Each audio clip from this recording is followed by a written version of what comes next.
Hello, and welcome to Moderate Fantasy Violence, a podcast about pop culture and the world around it. I'm Nick. And I'm Alastair. And my cold has mostly gone away. Good news for everyone. Right, this episode we'll be covering the return of Twin Peaks. We've also got the new Alien movie, Alien Covenant.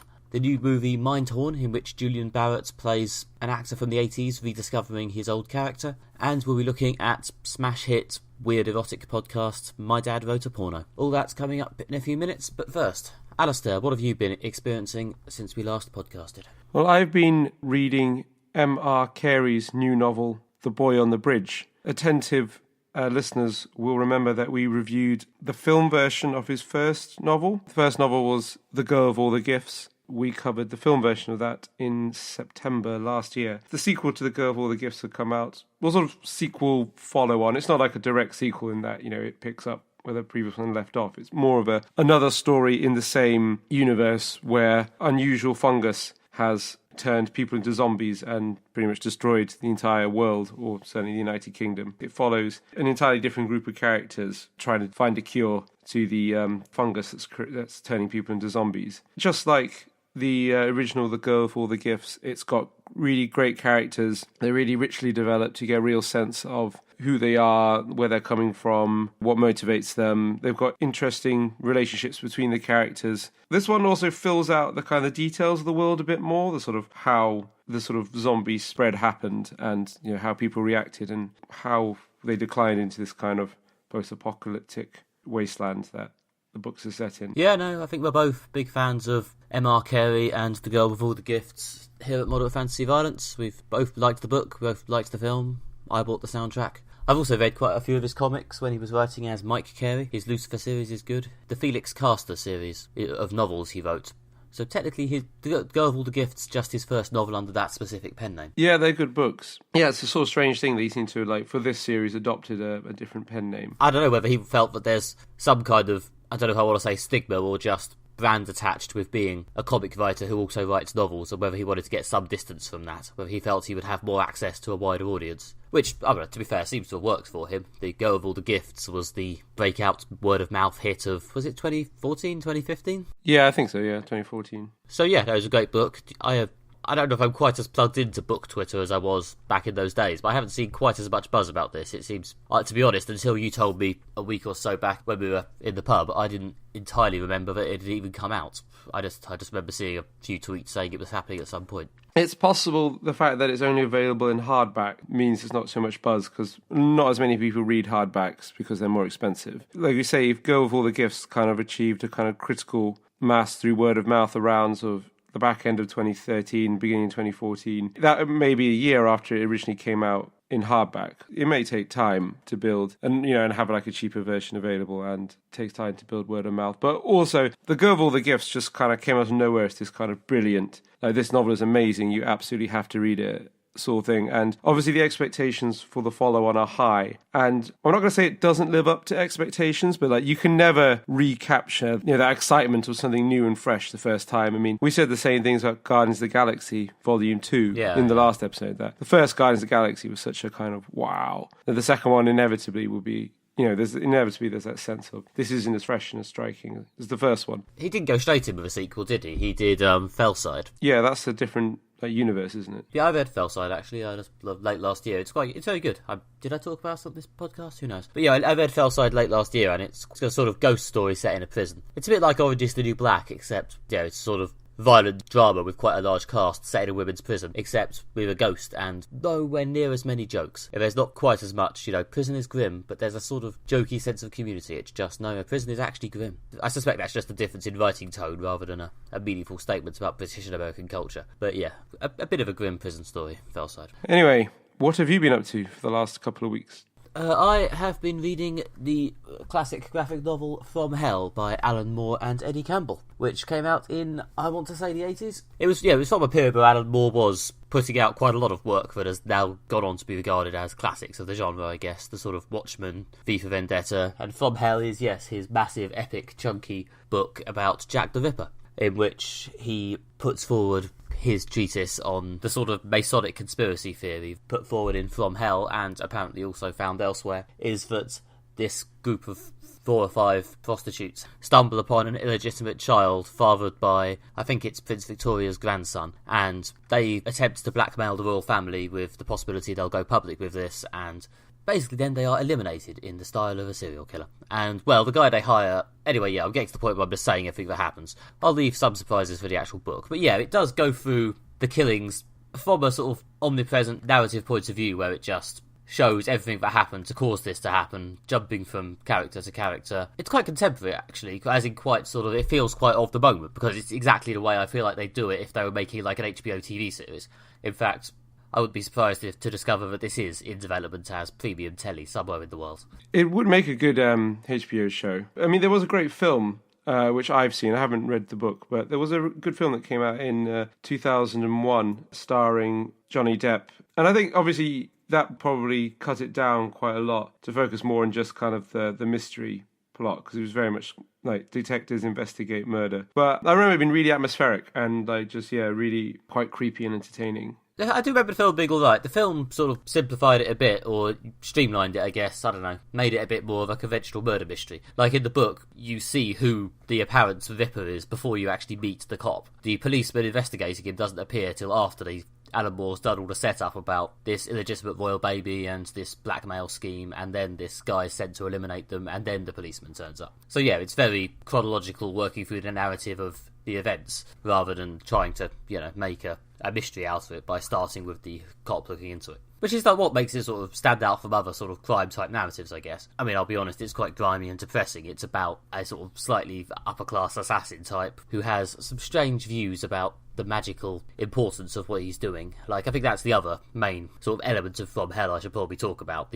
At one point, the Ripper, the guy who is purported here to be the Ripper, describes himself as giving birth to the 20th century. I guess he's sort of depicting it as this moment where things started, where the modern age of things being crap started. But Alan Moore, because I'm also currently reading Alan Moore's novel Jerusalem, and he does like his sort of fourth dimensional perspectives, like where characters within the story get this perspective of how their specific lives matter in time, or they view time externally and see how things progress and are shocked, appalled or amazed by it. And Jack the Ripper at one point, in the middle of cutting up one of his victims in what is a really depressingly grimy graphic chapter, rises up above everything and just sees how it all stretches out through time. And yeah, there are some odd bits in From Hell. It's not all grimy, knifey realism. So that seems like a theme he returns to. Oh yeah, that's what I'm saying. Yeah, it's very, as someone reading the two at the same time, it was a bit sort of, oh, it's that again. But yeah, I mean, obviously these works were written 30 years apart, so obviously it's just one of the ways Alan Moore likes to look at the world of his stories and derive some impact and importance. But yeah, no, it still holds up From Hell. Obviously it is, as I say, quite grim, so at least a couple of chapters which really do go into the grisly biology of Jack the Ripper doing his work to a level which I found quite stomach-churning in a way. Well, it's Jack the Ripper. I mean, the murders are pretty horrific. You need that really quite grotesque element to kind of get across. Whereas to do the story justice, I mean, if the story isn't told in that way, then you really are kind of glossing over the awfulness of the murders. But, it's quite possible to do a story about a serial killer with a knife where he thrusts the knife into the victim and then there's a scream and then cut to someone having breakfast or something. Like, this is very much, and then he cut here, and then he opened her there, and then he pulled out that. It's like, oh, God. Yeah, I'm just saying, there's some grotesque detail in there. So do not read over breakfast. I did just read the epilogue over breakfast, to be fair, but there's not that much grisly shit in the epilogue, so it's fine. Okay, and first up today, we are looking at The Return of Twin Peaks, or Twin Peaks: The Return. This, of course, is the first season of Twin Peaks, after about 25 years off the air, returning to the small mountain town where strange things happen and the line between good and evil seems to be drawn somewhere in the forest with a big red curtain. And of course we're returning to Agent Dale Cooper, played by Carl McLachlan, who was last seen, I'm assuming it's not a spoiler to give away the cliffhanger to something that aired 25 years ago, being potentially taken over by the evil spirit Bob at the climax of the original Twin Peaks series, and sure enough we are returning to that. A small disclaimer, I guess. In order to get this into MFV 37, we've basically watched the first 2 episodes of New Twin Peaks, so the first sort of double-length premiere thing, and basically barreled onto Mike to discuss it. So this is a bit of an instant take, or instant reaction, as they say elsewhere on the internet. So if anything we say turns out to be a bit half-baked, or even just entirely raw, then apologies in advance. And with that in mind, no pressure, Alastair. What did you make of it? Well, it was certainly intriguing. It was a strong opening. Had some good visceral scenes. Certainly the sense, the atmosphere of Twin Peaks when the show is back. The creepiness, the surrealism, the fact that, there's definitely something going on that there is an explanation to, but you're sort of not party to it. You're witnessing, something you don't fully understand, or you're seeing events on the fringe of something. That sense comes through again. This reminds me a lot of David Lynch's films, much more than the TV show. David Lynch, if anything, has got even more surreal in the years since Twin Peaks first aired. And this, feature-length pilot, or the first 2 episodes, whatever you want to call it, it does have the feeling of one of his more surreal, more recent feature films. It feels much more like Mulholland Drive, when maybe the original Twin Peaks had more of a sort of Blue Velvet vibe. I don't know, I mean, I've read a few sort of interviews and bits and bobs about this. In some interviews, Lynch seems to have basically characterised this as kind of just an 18-hour movie that he sort of chopped up into TV-length chunks. So maybe it is just like an 18-hour David Lynch movie that we're just being drip-fed, rather than something that's very sort of TV-ish and episodic. It finishes on a sort of, some of the plot lines are left with cliffhangers. It's engaging TV, but, in terms of David Lynch's personal style, it certainly evolved to become more idiosyncratic since he was making Twin Peaks, and I think that is definitely present in this new series, released in the first episode. I mean, I know it's easy to talk about Twin Peaks and the sort of the surrealism of it, but I mean, I was a bit concerned, especially because, again, in interviews and stuff, they've talked a bit about how this is going to be, I think the exact term that someone at the channel used was pure heroin David Lynch. It's going to be the unfiltered vision. And I was a bit concerned, but I was just going to be staring baffled at flashing images for an hour and a half. And although there was a bit of that during some of the extended Black Lodge sequences, for the most part it was actually, there was coherent stories, or at least coherent characters existing in understandable environments. I was pleasantly surprised by how easy this was to just follow as a story, rather than just staring at random things and hoping it fits together later. There's a lot left hanging, and it'll be interesting to see how it all ultimately ties together, but I like the fact that there is at least something resembling an earthing in a story here, rather than just, I'm now going to explore the deep innards of the Black Lodge for 18 hours, and if you're a hardcore enough fan to understand it, then great. If not, then get drunk on the sofa, it'll be roughly the same. Yeah, they certainly brought the surrealism quite strongly from the beginning, whereas in the original show it takes a few episodes. It introduces it more slowly. I suppose this one kind of basically picks up where the last series left off, with everything kind of introduced. There wasn't a particular desire for it to kind of reintroduce many of the characters or concepts.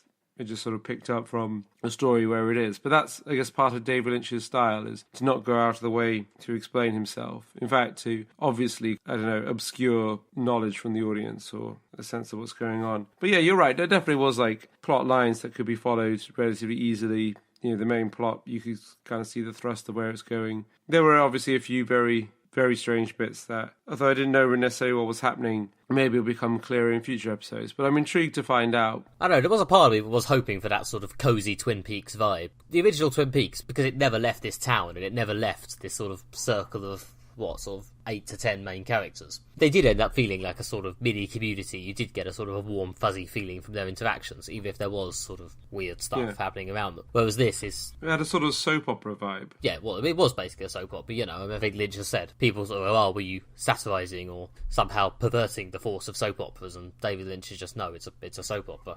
It's a soap opera with, demons in it, but it's a soap opera. I'm not, sneering at them. Yeah, so there's a part of me quite likes that feel, and this perhaps had more of a sort of horror crime vibe, I don't know, because it just didn't settle down. It just seemed to jump from one place to another, where usually something slightly unpleasant or slightly weird, or both, would happen at some point. Apart from the handful of scenes with old Twin Peaks characters, most of the people who appeared in this ended up having something bad happen to them. Yeah, and there wasn't a whole lot of actually the town of Twin Peaks itself in this pilot episode, there are quite a lot of other locations sort of across America. So they really have expanded the story out. Yeah, but I guess he wants to, if he's going to do that, if that's going to be part of this Series 3 or The Return or whatever story, I guess, you've got to get it in early. It'll be weird if he did like 7 or 8 episodes just in Twin Peaks and then, holy shit, we're in New York. But as I say, if he has written this as one like 18-part monolith, but he's, entirely written before he'd filmed it, then, at least he can establish everything early and work out what he's doing. Maybe this is just the sort of the 2-hour atmosphere setting section. Because there is, like,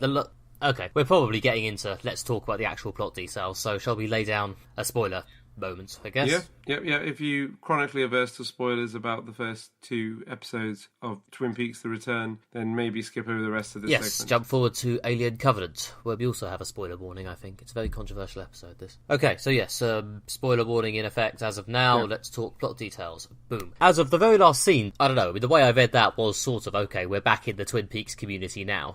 People are chatting. There's a sort of a warm, friendly, I've known you forever feeling to their conversation. With Shelley and James and that at the Bang Bang Bar. Yeah, that's returning, to a familiar location and with familiar characters. So that, I felt they were moving it, towards a more traditional Twin Peaks sort of setup. They also had several scenes involving the Sheriff's Department, obviously the crucial setting for the original show, with characters from the old show proceeding with investigating the disappearance of Agent Cooper 25 years ago. Yeah, which they haven't been investigating, but it is also established that the evil doppelganger of Agent Cooper is going around and people still know that he's Cooper. Yeah, so there were like a few bits that were definitely returning to a familiar Twin Peaks vibe. There were also some bits that were very, very different, like the scenes was it New York, in a large city? I mean, large cities don't really feature in Twin Peaks. Yes, before New now. York, when they're looking at a glass box or something. Yeah, there's these people whose jobs it is just to watch this bizarre glass box with the sort of window in it. And then at some point something does materialise inside the box. And yeah, that was one of the quite disturbing bits of the episode, when some sort of strange ghost creature appears in the box and then it looks like kills some of the people who were sort of there to watch it. It seems to be connected to the Black Lodge in some way. Towards the end of the second episode was when perhaps I felt we'd reached the end of this sort of scene setting open and things were starting to sort of bend back around. Like the Agent Cooper stuff, like with the real Agent Cooper in the Black Lodge, met back up with the glass box stuff, which then went back into, and now we're actually back in Twin Peaks. So, I don't know, I mean, maybe in terms of proportions, we've just sat through like a 2-hour version of the pre-credits bits you get in other TV shows. Okay, here's something slightly out of context or weird, and we're going to loop through that for a while, 2 or 3 minutes or 2 or 3 hours, and then we're going to get back to the regular cast doing the regular story. Yeah, maybe this is the kind of the extended intro. Yeah, there was some unusual bits. There was also the doppelganger of Agent Cooper being a bit of a kind of gangster, murdering his colleagues or partners in crime. Yeah, I suppose it's not meant to be a coincidence that he's, over the 25 years since we last saw him, he's dressing and styling his hair a lot like Bob. Yeah, that's obviously what they were going for. And again, that's in those segments, there are some quite visceral and unpleasant scenes. It's good to see Carl McLachlan playing Agent Cooper so differently when he is possessed by Bob. Because he's very good at doing Agent Cooper we're used to, sort of curious, optimistic about the world. Seeing him playing like dark, broody, violent. It really shows his range as an actor. And he's very intense in those scenes, and they're very good. You do find yourself missing the old Agent Cooper, especially because even in the Black Lodge bits, when it's technically the real one, he's so subdued and quiet and clearly quite upset and locked down by the unpleasant stuff he's been subjected to over the last 25 years. I think Lynch and McLachlan know what they're doing with that, and I'm sure the moments where, as will surely happen at some point in the next however many episodes, Agent Cooper escapes from the Black Lodge and, finds his way back to himself and becomes good old Agent Cooper again, is going to be, a big, triumphant moment. Maybe they'll just completely subvert my expectations, I don't know. I feel like surely that moment has to happen at some point, even if it's not till, episode 15 out of 18. I guess that will probably be the character journey of Agent Cooper in this. Is his sort of character arc will be him finding his way back to himself now that he's sort of escaped the Black Lodge after being imprisoned for the 25 years between Series 2 and Series 3. Also, the scenes in the Black Lodge were interesting. They had Laura Palmer returning. Plus, again, there was a scene with her that ended in quite a intense, disturbing sequence. Yeah, because they showed, very briefly, at the beginning of the double parter, they showed the bit where she says, "I'll see you in 25 years. I'm not really trying to do the voice, and I'm not sure I'm good enough at Audacity to put the voice on, so sorry, guys." And I was sort of trying to work out if that was the first time Agent Cooper had seen her in 25 years. I don't know if it's really, worthwhile, me trying to imagine the physicality of what it's like to be in the Black Lodge. But I was a bit sort of, so has he just been sat alone in that chair for 25 years? Has he been just looking at these curtains? Has the 25 years just passed for him in a snap? Has the one-armed man just been talking to him the whole time? But these are fairly natural questions. I'm sure someone might ask him if and when he escapes. But yeah, just interesting to get that, 20 minutes of day-to-day life in the Black Lodge. But he was talking to the arm, which appears to be a sort of pulsating internal organ on a tree. Some full heroin Lynch there, yeah. Especially when its own evil doppelganger turned up. Like, oh, it's the evil, slightly more yellow version. Screaming about disexistence. Yeah. Jesus. Yeah, that was definitely a moment of pure Lynchian surrealism. Because he kind of the show's quite slow paced and David Lynch's style is quite slow paced, quite ponderous, quite obscure. You sort of relax into it a bit and then he'll hit you with something either very shocking or very strange, and it really unsettles you and it catches you from left field. It's interesting. I was thinking that, for a filmmaker who's known for being, shocking and strange, how many times he can lure me into letting my guard down and then catching me again with something quite disturbing. So it's good that, the audience doesn't, or at least I find myself not becoming, immune to the, his manoeuvres. The everyday stuff in this is quite good. I mean, maybe everyday is the wrong word, because the bulk of the sort of, what I'd call the everyday sequence is about those cops investigating that murder out in... Yeah. Buckton, something like that. They've got that weird body, which is a woman's head on a man's decapitated corpse. And apart from that, the sight of that corpse, it was quite a sort of small-town American murder, sort of really archetypal. Bits like those two cops being cartoonishly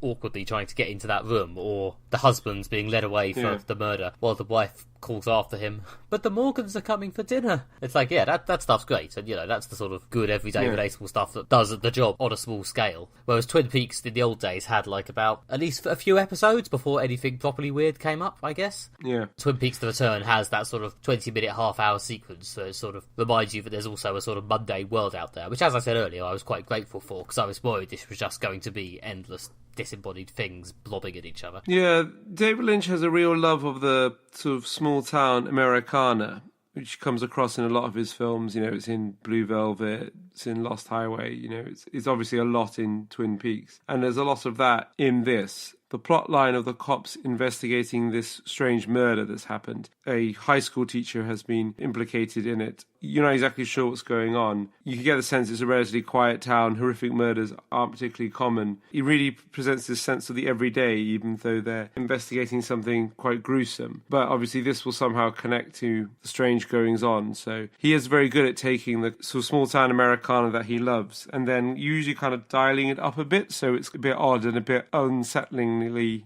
intense before departing into something completely surreal. Yeah, again, all those elements are present in this opening part. So yes, again, it's some classic Lynch.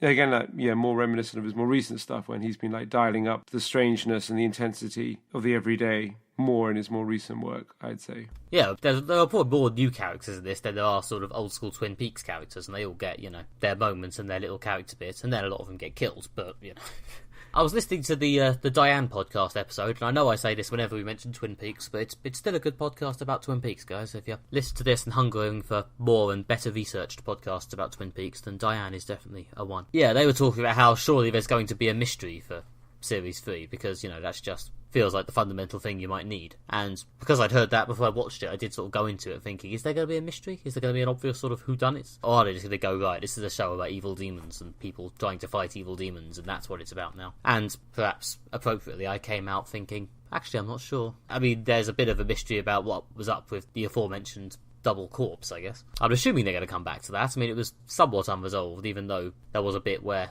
again, mega spoilers, Evil Cooper shot the bloke's wife. Yeah, that's certainly a mystery, what's going on there. I mean, we're not certain who is responsible for what or who actually did the murder. We know who the police think did the murder. But in the first series, or first and second series of Twin Peaks, every time you got close to thinking you knew who'd killed Laura Palmer, something else would come to confuse you or send you off in a different direction. There were lots of red herrings and a lot of people kind of around the killing other than the person who did it. So even though we've got in this, again, a dead body, or two dead bodies, sort of, police investigation points heavily towards one person, it wouldn't surprise me if there were twists and turns in that tale. But yeah, I mean, the part of it I guess interests me is when I watched it, I definitely pretty broadly liked it. I definitely feel a sort of stabbing intrigue to find out what happens next. Like, you know, if anything, I'm mildly annoyed that I had to come and do this, and because, like, the 3rd and 4th episodes are up on my on-demand at the moment, on the service I'm using to watch this. Legally, I stress. There is definitely a part of me that's sort of itching to go and watch the 3rd one. So, whatever it's doing, it's definitely cast its spell over me a little, it seems. I'm back with it. I did worry I'd sort of sit there thinking, this is just trying to be Twin Peaks. But no, it's actually quite different, and that's actually, if anything, makes it more interesting. But it also feels like a thematic continuation. It feels like a genuine sort of next step in the story, rather than just like, oh, we've just kind of bolted on an additional 3rd act to the story, or for money and for nostalgia's sake. It does seem like a legitimate continuation of the story, and partly by expanding it out, introducing lots of new characters and new settings, they are pushing the story outwards, which makes it seem like they're bringing in new things to keep it fresh. Yeah, I mean, I've got so little like concrete idea of what it's about and where it's going, but I'm always not entirely sure I can go, yeah, it's definitely justified itself and is doing amazing new things. I mean, he's definitely doing the right stuff. He's making the right noises in terms of actually moving on to new territory instead of just going, look, it's more of what you like, or look, it's... I mean, spoilers, guys. We've already recorded the rest of the podcast, so I'm sort of circling back to an Alien Covenant review that I've already recorded, but you haven't yet heard. But yeah, it's not wanking into the mythology in a way that no one except the hardcore fans could really care about. He has, so far at least, created the appearance that there's actually a story to be told, which is, you know, obviously a good first step for one's first, first and second pilot double episode thing. Yeah, certainly. And, you know, there's that temptation with Twin Peaks is you always want to watch another episode because maybe the next one will make it all make sense. Maybe there'll be a big revelation. And even though there are big revelations that do fill in the backstory and the kind of somewhat try to answer the question of what's going on, almost every answer raises more questions. But it is such an enjoyable process to go with David Lynch on this journey when you get something strange happens, you get a sort of partial explanation, but it's also strange and raises more issues. And even though right now I'm feeling the temptation that, you know, one more episode, maybe I'll understand it more. What I'm actually feeling is I want to go on the journey with David Lynch where he kind of explains and confuses me at the same time, which is, again, very much in the spirit of the original Twin Peaks. Well, yeah, I mean, I made a joke on Twitter last night, Sunday night, as of this recording, where it was something like, oh, I hope I don't get spoiled for Twin Peaks at work tomorrow, but I probably won't because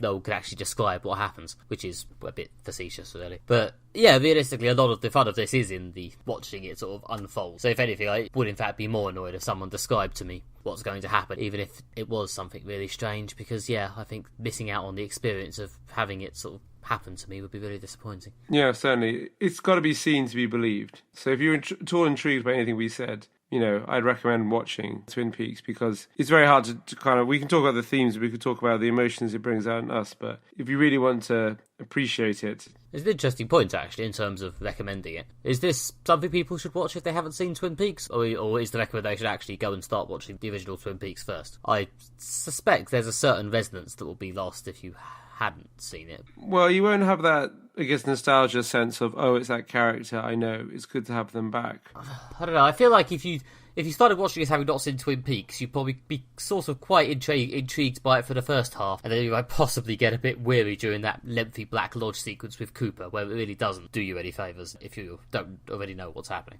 Well, one of the things about diving into a show in the middle is usually you wouldn't really know what's going on. Well, as seasoned Twin Peaks fans, we still don't really know what's going on. I don't think anyone knows what's going on other than David Lynch, so it's not like you'll be any less confused, probably, than the rest of us by jumping in. If you are someone who started watching this with no previous experience of Twin Peaks, then do contact us and tell us whether you were able to enjoy it. I'm curious now. At MFV Podcast on Twitter.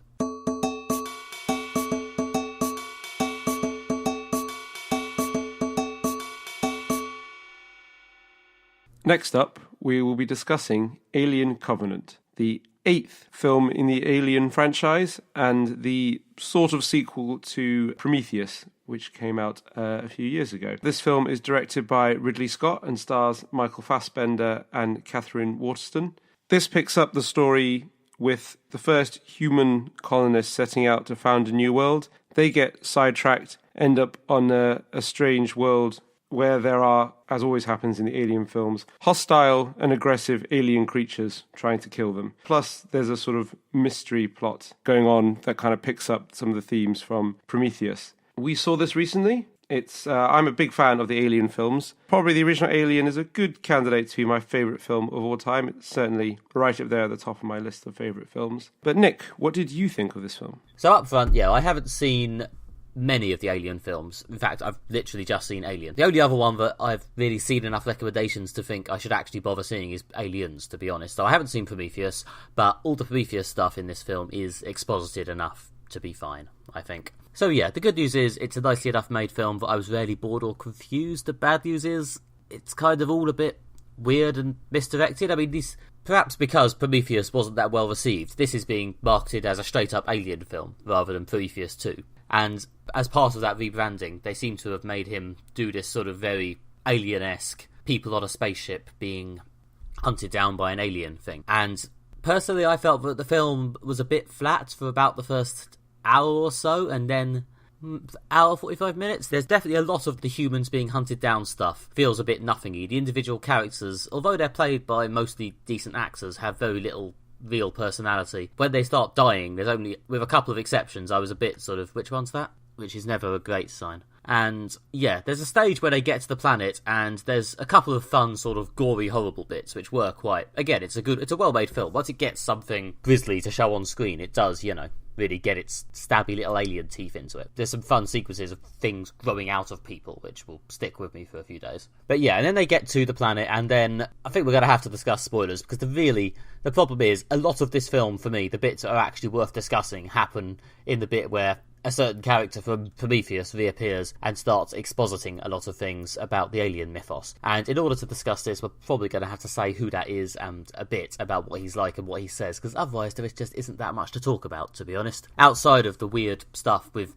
the revelations about the aliens, it's kind of a bit of a generic spaceship hunted horror movie. There are a few nice set pieces, but not really enough. The set piece at the end didn't feel anywhere near climactic enough to be the end of a film. And there's this core bit that I'll talk about in a minute when we go full spoilers, but yeah, it's a very patchy film, I felt. I was kept vaguely with it, but I wasn't particularly blown away by it. Yeah, I thought this film was okay, and I might be being overly generous to it because I'm such a big fan of the Alien franchise, but I would say it was definitely all right. I was left with the impression that there was probably a better horror film in there, trying desperately to burst out of the chest of this film in a sort of shower of blood and gore. But yeah, it was just too much additional things.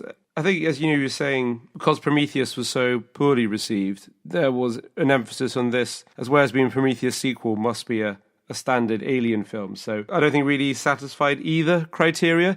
It doesn't feel like he really cared about doing the Alien sequel, to be honest. All the alien-y stuff felt a bit cursory. Yeah, it just felt that, but like people told him this has to be in there so that people actually go to see this film. So that obviously was a bit of a problem. The bits I liked actually were the bits with the aliens themselves, like when actually the horror stuff got going, some of that bit was quite good. You get, as you said, there's some nasty bits of things bursting out of people or people being attacked by aliens. There's quite a good tense action scene in like a cornfield with sort of small aliens running around where they can't see because they're shorter than the corn. Some of those scenes are quite tense and quite scary, but there's just so much other stuff in this film that it's just the decent horror bits are really, really diluted. I didn't want to know more about the sort of mythos. Even as a big fan, I don't necessarily want to know more about the mythos of the Alien universe, partly because every new thing we find out seems to completely muddy the waters of the original films. I mean, I got left that film with more questions about the origin of the aliens than actual answers, which is not particularly good if these films are supposed to be just filling in the origin story of the aliens. Yeah, and on that note, I guess pretty much foolish spoilers from now on, or at least we're going to talk about what I think is most of sort of the midsection of the film, where they meet someone from Prometheus and go into some Prometheus stuff. So if you're sensitive about spoilers for Alien Covenant somehow, then run for the hills, like an alien is after you. But otherwise, we're probably going to go into it now, I reckon. So, yeah, they meet the Michael Fassbender character from the previous film, which makes for some fun interaction with the Michael Fassbender android character who's with the crew of this film. So there's two Michael Fassbenders in most of this film. And Michael Fassbender from the previous film, the David character, it's probably easier to use their actual names rather than constantly refer to them as Good Fassbender and Evil Fassbender. The David one has become basically a sort of gothic recluse mad inventor, is sort of some weird Dracula Phantom of the Opera complex. They definitely reference the Phantom of the Opera at one stage in the dialogue, and he likes to play Wagner. Like, he literally puts on Wagner for one of his big triumphant moments. He tells the computer to put it on. So that did at least perk the film up a bit. Like, when that bit started, when Michael Fassbender came along and started talking in grand operatic speeches and using phrases like dire necropolis. Yeah, what is it? He's welcoming the crew to his sort of weird temple thing. The climax of his initial speech is, make yourself at home, if you can, in this dire necropolis. Which is what I say to anyone when they come round my house. I don't know about you. But yeah, it's incredibly silly, and as you said, it is delivering information that probably we don't need to know. But at least it felt like the film, or at least, you know, the camera, the sense of it, came alive a bit when that bit started. I've never met Ridley Scott. Odds are I never will. But I would not be surprised if this was a bit he actually wanted to film. Yeah, the film does become much more interested in itself at that point. Everything else felt very much like it was a sort of, a slow build-up. It was like, quite a long intro. And the original Alien has quite a long, slow intro, but it really builds the tension. And when things start getting nasty, it's kind of built up to quite well. Whereas this kind of has a long, slow intro, then a bit of nastiness. But what the long, slow intro is really building up to is exposition about the origin of the aliens from the David character. That's the problem, really. The core of the film, isn't some amazing, exciting set piece. It's a series of speeches and explanations of like the contents of rooms by this sort of smirking man in a weird jumpsuit. Yeah, the various things they do find out kind of just confuse us even further. I mean, the original Alien's such a simple concept. Humans venture into space. There's nasty things waiting for them out there. But for some reason, we get the sense that the actual aliens were somehow created by us, or humans in general, and that's really significant, whereas it's kind of like, no, they're supposed to be alien. They're supposed to be like an outsider, an other thing that's trying to kill us, not something that we inadvertently created, which just kind of confuses the themes of the Alien, of the whole Alien franchise. Plus, there's also just technical questions I have that so if David created the aliens, who created the queen that lays all the alien eggs? Because he made the eggs, so there's got to be something to do in Prometheus 3/Alien 9. I guess to find out that he also made the queen aliens. Yeah, the problem is the film doesn't really. There's no real sense of that long series of explanations providing much in the way of a catharsis or a journey. It's not as if the crew of the Covenant go out there looking to find out why these aliens exist, or what happened to the Prometheus, or anything that might actually be resolved by Michael Fassbender, evil David Fassbender, whatever, telling them all this stuff. All they can really say is, oh, well, the fact that you've genetically engineered these killing machines is a bit terrible, isn't it? And obviously we're meant to be going, holy shit, it's the aliens. But all the actual characters on screen can do without completely breaking the film is to just go, that's dark, man. Did you not want to just breed rats or something? And then they get killed in a series of... To be honest, once we get past the exciting bit you were talking about, the sort of cornfield section, a lot of the kills that take place in the sort of latter half, 2/3 of the film are kind of dull. It's just, they're just standing around in the dire necropolis, and then someone just zonks them from behind, and then they're dead. Or they're wandering around talking to David, and he said, here, look at this. And then, again, because they're stupid, even though they've clearly got plenty of reasons to see that David is quite evil, they go, oh, sure, David, what's that? And then it kills them. Yeah, the captain sticks his head inside an alien egg, which all fans of alien films know is a terrible idea. And pretty much like any human being should know that, in the creepy place full of dead things, don't stick your face in a strange opening. But that's good advice for life, just generally. Yeah. But yeah, it just doesn't feel satisfying, because all the characters could do really is go, oh yeah, fine, that's interesting and awful, and then just leg it. So it's just sort of, well... Great. The entire premise of this film is a bunch of people went to a place, found out some information that is of no interest to them and doesn't further their storylines at all, and all they can really say about it is, oh, shit. And then they have to run away again. Well, the plot setup of people on some kind of journey get sidetracked, end up in unfortunate, horrible situation is like a kind of established horror structure. I mean, it is the structure of the original Alien film. It can work if your film is tense and, has moments of horror. It's just it's not like the original Alien when they wander off course and they stumble on something horror-y. They wander off course and stumble on some exposition. It just stops the film dead. In order to have the exposition delivered unto them, they have to just stand there for about an hour. And, some of the exposition scenes, as I say, they have some life to them. Michael Fassbender, he's clearly enjoying himself a bit as, or especially this, but as both the creepy David version of his character and the sort of more naive, younger Walter version. And, he plays off it quite interestingly. He's certainly not as, crushingly bored and disengaged and when can I go home as he was in, X-Men Apocalypse. Yeah. He's clearly with it, and those scenes are sort of quite nice and tense in themselves. they just bring the film to a bit of a halt because they just go on for so long and don't seem to fit with the rest of it. Yeah, I think we established that the basic problem with this film is it's just much more interested in the mythos than in actually telling a good story, despite the fact it's got like good performances. I'll also say Catherine Waterston was very, very good in this film. She filled the role of the protagonist very well. The cast itself did their roles well. I mean, their characters were quite lightly developed. But I thought that, each character, they didn't have much personality or much to distinguish them. A lot of them just kind of get killed off. But there was always a sense you kind of knew what they were doing or like why they were doing it. Some of them were just doing incredibly stupid things just so they could die, though. I guess so, yeah. But other than, I guess the guy like shoves his head in the egg and things like that. I don't know, when one character locks another character inside the sickbay with like one of the aliens, because that sort of makes sense. Because, they're just trying to save themselves. And there's also quite a good bit when a couple of ship engineers are trying to kill the alien or one of the aliens after it's killed one of the crew members, but they keep slipping on the gory remains of their erstwhile colleague, which I quite liked because, that sort of thing shows that a level of, kind of people making mistakes and behaving incompetently when under stress seems quite realistic. So there's little bits like that kind of, even though they're quite lightly developed characters, that bring a bit of sort of life into it, but like the horror stuff, they're just like a bit too few and far between. Yeah, well, that sort of 20-minute sequence around that, like I said, there was the bit in the cornfield, then there was a bit back on the ship. Those were probably the main two bits where I felt the sort of horror action vibe was really working, but it was quite nicely tense, and I was a bit sort of, oh shit, what's going to happen? And then after that, the film sort of slowed to a halt and never really got back up beyond sort of half speed. Yeah, I mean, the characters, the exception of Catherine Waterston, who got enough screen time for me to, have some sense of who she was and which one she was. The others were a bit, and you are? There was one who had a hat. I was able to recognise him thanks to his hat. And there was a couple who decided, towards the end of the film, they decided to put out the last available horror cliche and go and have sex at the worst possible time and get killed whilst having sex in the shower. So, okay, guys, someone had to do it, I guess. Yeah, there were a few, unfortunately, cliched moments like that. Yeah, very much the sort of mix of good moments and things like that, interlocked with like bad moments and stuff, which is why I think it's kind of, it boils down to be okay.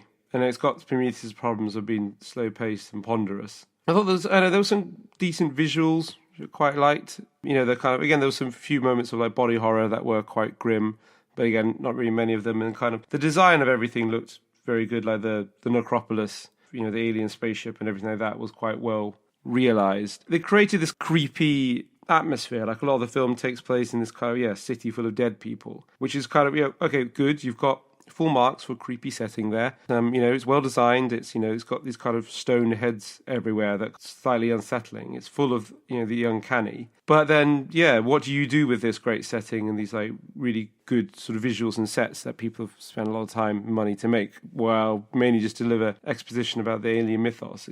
We keep coming back to the central flaw of this film is that Ridley Scott's desire to flesh out the alien universe in the sort of Prometheus style just isn't particularly entertaining. Yeah, I mean, some of the new alien designs were quite creepy. To be honest, I was enjoying the sort of the weird new mutations at the beginning a bit more than when the traditional alien inevitably turned up towards the end. I was finding the new ones were a bit more sort of, holy shit, we're into something new now. Maybe this is my non-fan side coming through. I wasn't just sitting there the whole time going, fuck these new little shits, when's the big original alien going to turn up? I was quite happy to just watch random things kill people in strange new ways. No, I quite liked the new ones, I thought they were good. And also you didn't know what was happening or what was going on with them. Like in an alien film, if someone sticks their head in an egg, you're pretty much sure what's going to happen exactly after that. But these aliens that get into you through a kind of spore and then ingest inside you like the alien, but burst out via your spine, not your chest. They're just, it's a nice variation on the theme, and they look different, and they were kind of, that was a nice sort of expanding of the universe, adding a different predatory creature.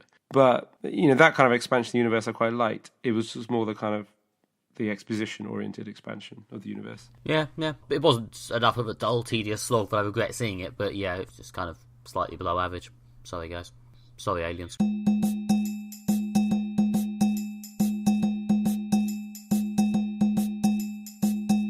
Next, we will be discussing the new British comedy film Mindhorn, starring Julian Barrett as Richard Thorncroft, an actor who once found fame as a TV detective called Mindhorn, but has since fallen on hard times. When a murderer, who believes Mindhorn is real, terrorises the Isle of Man, Thorncroft is brought in to play the character live and help the police catch the killer. This is a silly comedy action film. We saw it recently. Nick, what was your thoughts? Yeah, this was pretty funny. I enjoyed the specific sort of British comedy subgenre of slightly knowingly crap media satire. I watched Garth Marenghi's Dark Place a couple of years ago, basically, and I really liked it. And this is basically more of that. I don't think it's quite as good as that, but it's very much in that vein, and I just appreciate the sort of knowing lameness of it. I think it's possibly slightly whipped the joke by the end, or at least certainly I did not come away thinking I need a sequel. I came away thinking, okay, I've seen that. But yeah, I was mostly amused throughout.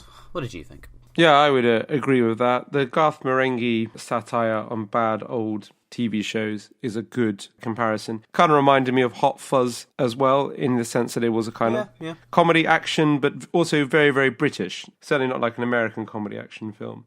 It had some great characters, and it was, very funny. I think what really made this film shine was the script.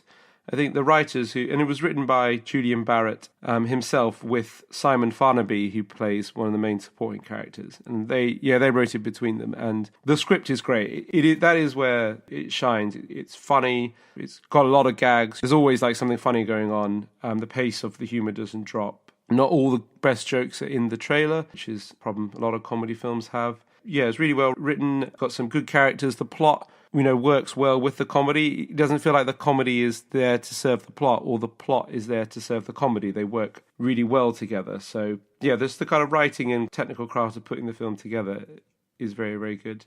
Great cast. Julian Barratt is exceptionally good in the main character. Simon Farnaby, as mentioned, really funny. Great cameo from Steve Coogan. I'm a big Steve Coogan fan, so it's always good to see him being funny. Well, I mean, Steve Coogan as Alan Partridge is basically one of the big grandfathers of this sort of genre of lame celeb TV humour in Britain. So it's nice that he's turned up to bless the enterprise. Yeah, it's all comes from like Steve Coogan and also like Chris Morris, like the Day-to-Day and things like that. And Steve Coogan worked on the Day-to-Day. That's where Alan Partridge first appeared, so you're very right. There's also Russell Tovey, very good. I liked him because he was, firstly, I just really, really like him. He's basically good in everything. This might just be my love of Him and Her, which we covered quite early in the podcast, actually, coming back. But yeah, I'm always glad to see him. And I thought he brought a nice sort of different energy to it. Like everyone else was in sort of, they're doing this is quite arch, we're going to play this quite seriously or be quite pompous, even though it's quite stupid. And Russell Tovey was just chucking himself around. It was quite funny. Yeah, very good. And possibly Russell Tovey had my sort of favourite joke in the film was one he did, which may be a plot spoiler, so I will not tell you what the joke is. I'll just tease you about it. But saying he is very, very funny in this film. And he works really well with Julian Barratt. They do quite a good adversary double act. Yeah, I like the sort of when the jokes go into sort of specific to this lame TV show, silly genre show that takes itself a bit overly seriously sort of area. And especially when we got to like Steve Coogan's character, who apparently has a long-running spin-off that's far more successful than the original, even though he's just a man who stands there looking serious in an anorak. And there's just posters of him gazing passionlessly out at the camera, like plastered around this whole film. It's it's the sort of thing which I could almost imagine, because British television seems to be full of sort of successful shows which somehow continued after the interesting lead character left. They're just about one of the boring side characters now, just because apparently it's better to just have it there in some way rather than just let it fucking die. Yeah, Thorncroft is kind of haunted by the face of the Steve Coogan character that he was very rude about. Because the other thing about this film is that he's got to go back to the Isle of Man, which is where they filmed the sitcom Mindhorn, and he's basically really, really rude to all the other people who worked on it or the other cast members of this TV show, and then in a sort of fit of main actor egotism, and then stormed off to go to Hollywood, and he's ruined his career. So now he has to go back and talk to these people who he's basically really rude to, and there's everyone's got like an axe to grind with him. Yeah, and the inevitable cameos of other British celebrities who are more successful to remind Thorncroft that he's not successful. For some reason, Kenneth Branagh turns up as the face of success in this film, which seems quite a weird, specific sort of British reference, but maybe that's the point. Yeah. Maybe this film just enjoys its sort of villagey, parochial feel, like the fact that it mostly takes place on the Isle of Man, I suppose. I thought it made good use of the Isle of Man, as a setting, in that, it kind of used the geography well. Like, there's a plot line that kind of takes advantage of the fact there's loads of caves under the Isle of Man. There's, so the climax take place on one of the beaches. It uses things like the ferry ports, the sort of giant water wheel that they have. Things like that. I thought that like the location scouts really did their work in finding kind of the best places to shoot all the scenes, and it's not often location scouts and location managers gets praised, but I do want to say, good use of the Isle of Man. Good use of the Isle of Man. I think the thing that stops this film from transcending, as we always say, the sort of arch dryness is probably the problem in the end. It is one joke, always played at this sort of pitch of one step removed, and I never felt like it was truly saying something profound or that I truly cared about what was going on. It was just sort of, yeah, that's quite funny. Yep, so's that. I was happy that he wasn't horribly murdered, I suppose, but I was never, like, desperately, passionately invested. Yeah. And the other thing is, I guess he doesn't really go on a huge, like, character journey and things like that. I mean, he has to he learns a bit about himself and learns some humility in the face of all the people he was rude to, but there isn't a huge amount of progression. He's still kind of hanging on to the Mindhorn persona as the only successful things ever done at the end of the film, as the beginning. You kind of get the sense that he sort of, he left his wife or girlfriend at the time to storm off to America, and they're sort of reconciled by the end, but it's not like they're back together, because one of the jokes is that she's since moved on and married Thorncroft's stunt double, played by Simon Farnaby. Well, it's a comedy. You don't watch these things for the progression, but yeah, it was just reliably entertaining. It had some interesting things to say about, nostalgia culture, which is obviously very popular. You look on, like, TV, films, everything is they're bringing back all sorts of old things because of, like, nostalgia. In this episode itself, we're talking about, Twin Peaks and Alien. And I thought this, there's quite a good commentary on it. Because you can imagine if Mindhorn was real, it's the sort of thing maybe they'd be thinking about bringing back a la Doctor Who or something, or like the A-Team or something like that. So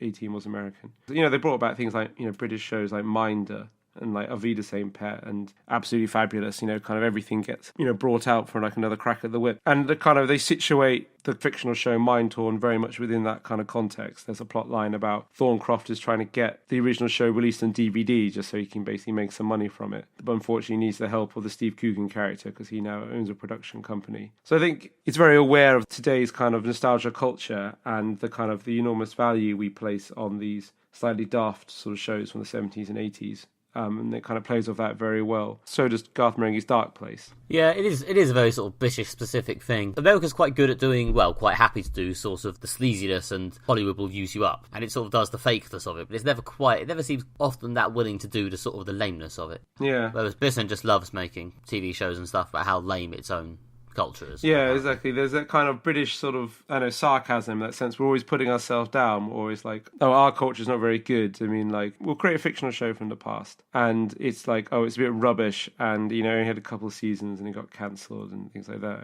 rather than it being like, in the universe of Mindhorn itself isn't like a really hot, like, cultural touch point. It's just a sort of slightly quirky show that existed once, Well, I don't know what the real-life equivalents of Mindhorn are. Knight Rider? But that was American as well, wasn't it? Yeah. Maybe like The Prisoner or something like that. Again, like a sort of cult classic. I don't know what it's kind of ripping off, like, I mean, that's one of the things that kind of makes Mindhorn a good creation, is that you can sort of tell what it's kind of riffing on a bit. Like, it's like maybe a bit like the A-Team, or a bit like a lot of like kind of, the Sweeney, maybe like crime-based thing. Yeah, it's not like a direct piss take or satire of one thing. No. Yeah, like the Sweeney or Doctor Who or something like that. It's kind of like, you can sort of tell the sort of things they're spoofing, but it's not one thing in particular. But yeah, if you like the sort of lame British meta jokes about celebrity or TV culture, then it's another fun entry. I don't know if it's quite Alan Partridge or Garth Marenghi, but it's enjoyable. Yeah, it certainly is very funny. If you like Hot Fuzz, if you like your action silly and your comedy with a bit of tension and plot around it, it's very funny and it's very entertaining. I think we were saying as we were leaving the cinema, it's probably, well, at least for my family, it's a sort of Christmas Day afternoon sort of film. I don't really see anyone particularly objecting to it. It's kind of funny,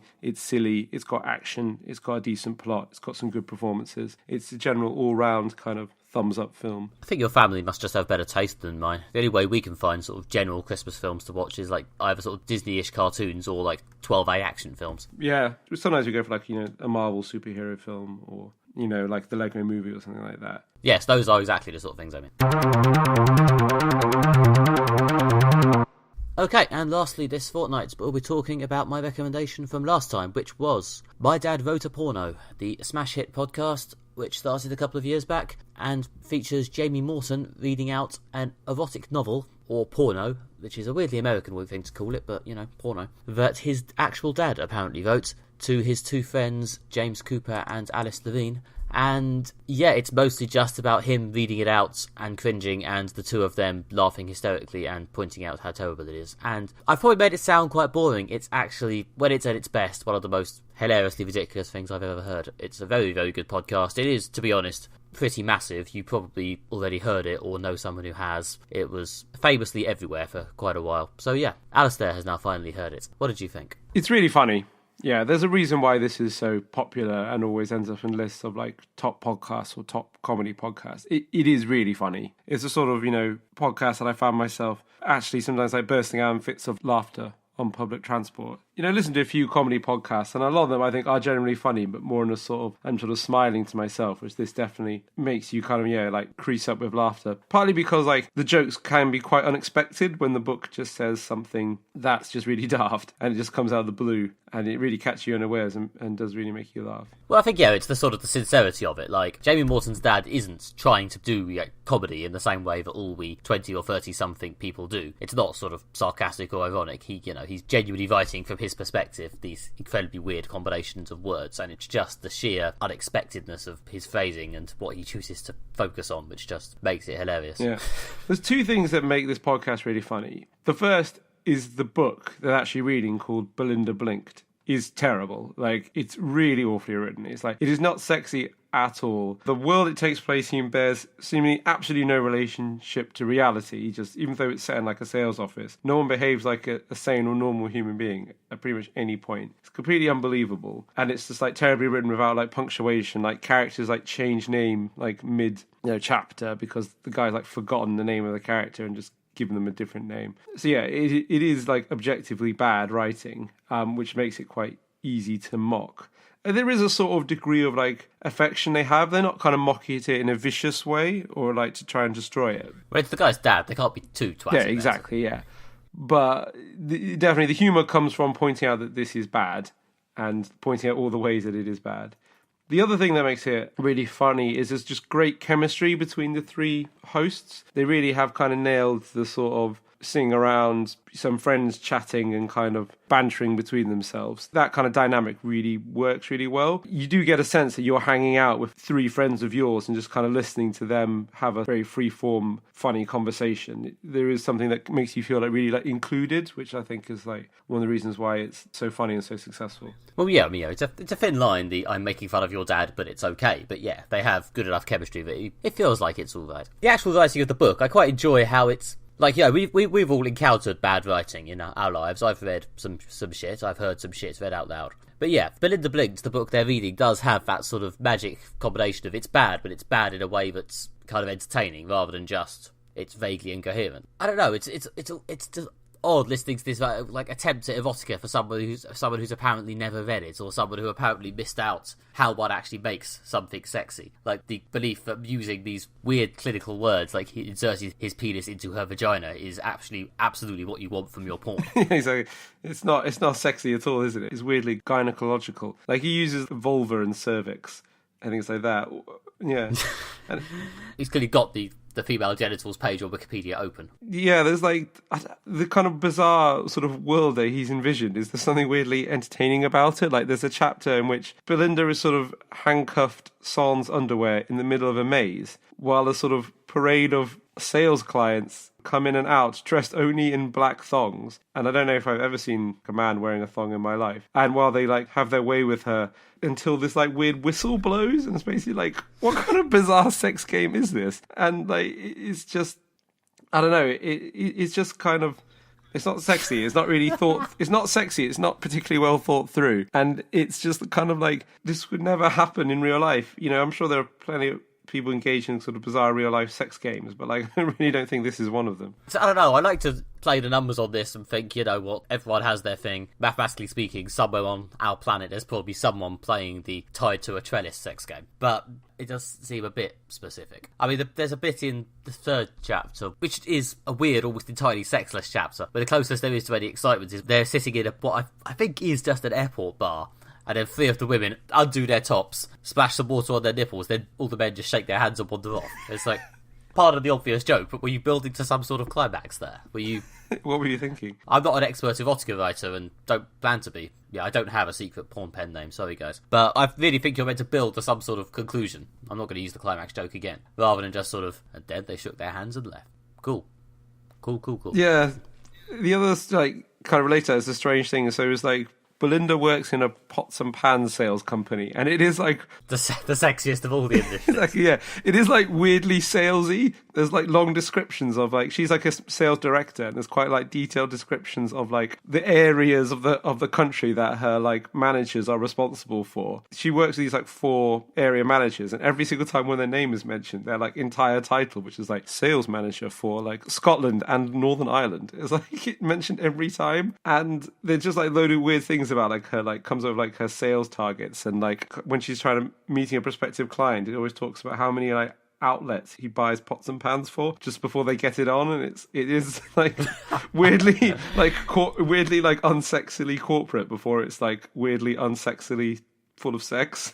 Yeah, but you quite heartlessly, I think, earlier said it doesn't resemble reality at all. But, I think he's clearly worked in sales. There's clearly at least some degree of real-life experience going into the bits that are about the sales office. Exactly. The life of Des Martin, regional sales manager for the Northwest or whatever the fuck. There's a lot more verisimilitude there than there is in the porn stuff.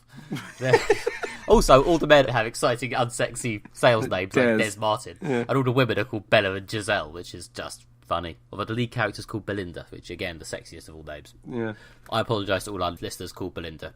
Yeah. But the way it bears sort of no relation to reality is that like no one gets their sales targets mixed up with their sex. Like, you've got the weird like sexy office where everyone's just kind of at it all the time.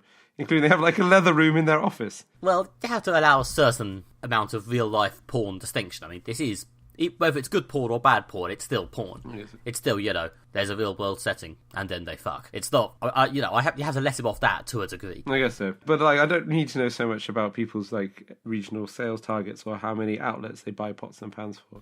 But that, I mean, like, it was weird, like, because we're criticising Belinda Blinked, when what we're actually sort of talking about is the podcast. And the podcast basically makes all these points, and is very funny. It's true. This is basically just the distaff version of the My Dad Wrote a Porno podcast. We're basically agreeing with their assessment of the thing they're reading. Because just to make this like slightly less sexy by me locating it in a wider context. What's interesting that this podcast does is that it really doesn't take erotica as a genre seriously. I mean, obviously, it's hard to take this book seriously for reasons that we've said. But there is a sort of sense you get from the podcast that there's sort of something inherently funny about erotica. I mean, obviously there's the inherently funny because they're reading this guy's dad's erotica with the amazing pen name of Rocky Flintstone. But a lot of the jokes, I think, come from the innate that there's something like innately funny about like people writing openly about sex. It's all quite ridiculous. And I think this is an interesting kind of counter note to what is on some level a kind of cultural movement, I think, taking now, which is to have erotica taken more seriously, especially taken more seriously post the success of 50 Shades of Grey that, brought the genre into a bit of repute. But you can see, on Twitter and things like that, and from people who write erotica, don't want this genre to be viewed as like a secondary genre, or it's inherently, all the works in it are bad, or, it's not to be taken seriously or considered on the same level as other genres, and it's always kind of been kept a bit separate, partly because it's like adult content, but also partly there's this feeling that like it's not proper literature, and I think there's this like counter movement against this, against the kind of broad stereotypes of erotica that My Dad Wrote a Porno plays off. Like, for example, like Night Vale, possibly an even more successful podcast, are doing an evening of where they'll be reading like erotica stories about the characters set in the Night Vale universe, which is very much an attempt to kind of legitimize or shine the erotica genre in a better light. I'm sure they won't be making fun of erotica, probably not too much, during such an event. Yeah, well, I think what My Dad Wrote a Porno is reacting to is sort of broad, stereotypical ideas about erotica. Like, the postman came around, he stuffed my letterbox, and then he stuffed my letterbox, or whatever the hell. Oh, that's an awful... Spontaneous, everybody, spontaneous. Oh, my mum listens to this podcast. I live in a flat. There were 39 letterboxes all in a row. The postman would be very busy. What am I even talking about? Oh, God. Anyway, my point is, I think it's easy to make fun of erotica by hitting the obvious sort of cliches, and that is what My Dad Wrote a Porno does. But then again, I also kind of get the feeling that level of engagement with erotica is about what the author has as well. I don't get the feeling that Rocky Flintstone has gone out and engaged broadly with a new wave of credible erotica. I do get the feeling he's just watched the milkman stuffed my bottle or whatever, and then gone on this and this based on his own experience of sales. Yeah. I mean, you could just as easily write, my dad wrote a shit spy novel because he'd watched one James Bond film and then thought he could write a spy novel, and it would contain all the same cliches and stereotypes, and you could make fun of it in a similar way. Yeah. And it would be less funny because it hasn't got willies in it, but... And it would certainly be less successful because it hasn't got willies in it. But you could still do it, and it wouldn't be offensive to the concept of spy fiction. You are completely right. But I think the fact that, like, there seems to be this broad thing underneath it that anything with willies in it is just funny on some level. I can't entirely disagree with that, but yeah.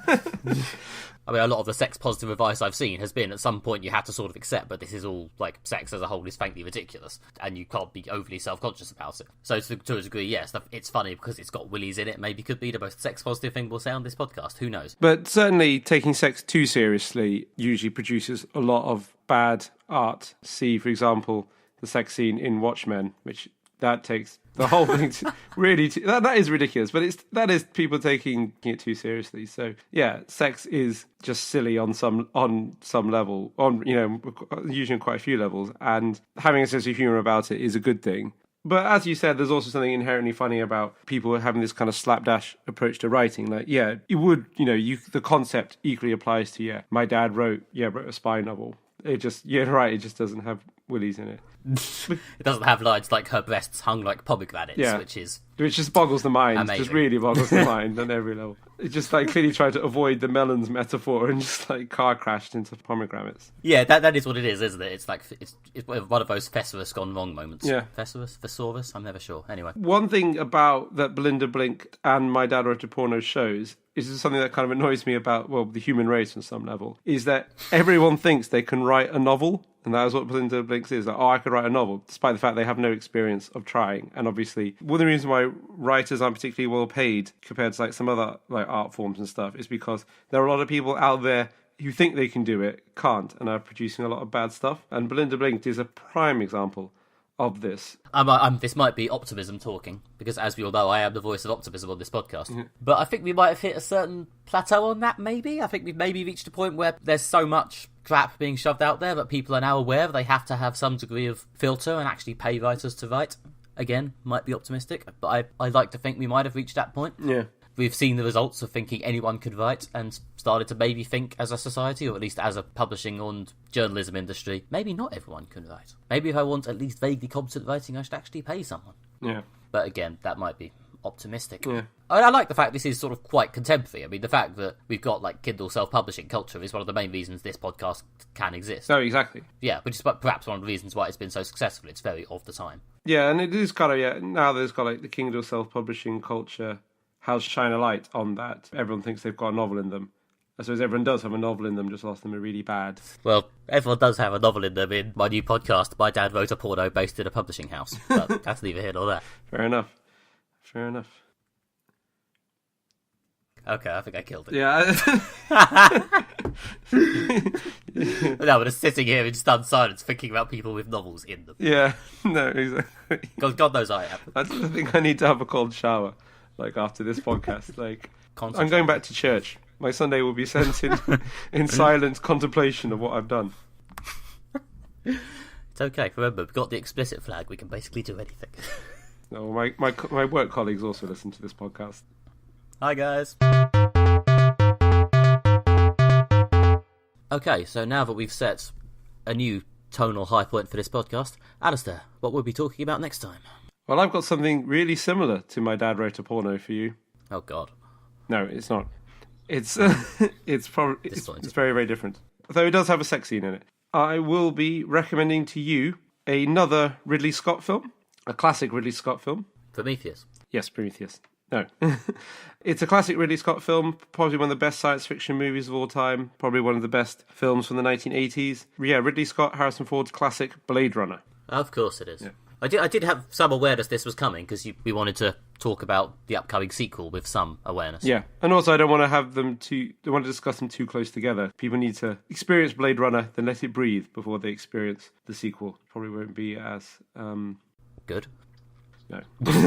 Don't have high hopes for the sequel. That was a horrible, scathing thing to say. I've not watched the trailer or paid any attention to the sequel, but it just doesn't sound like something that's going to produce a good film. No. But who knows?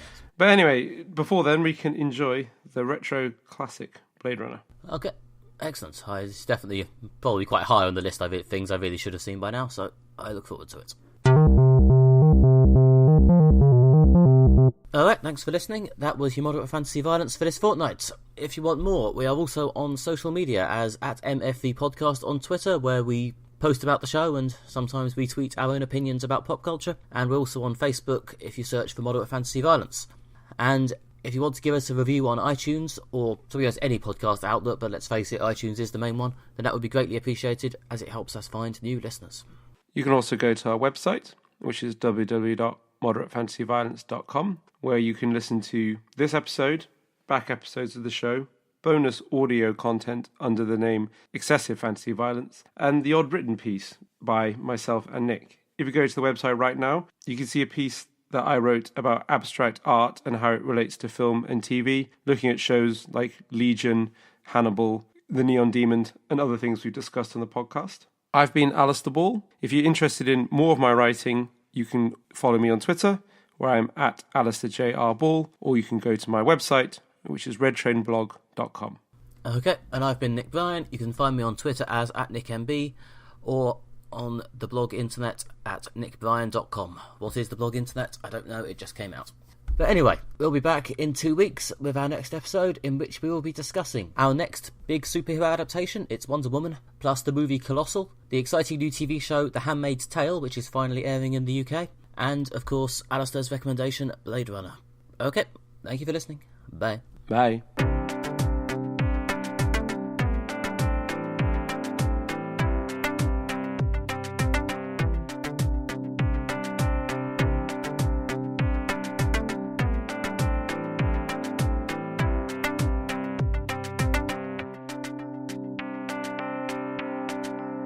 Like, he uses the vulva and cervix and things like that. Yeah.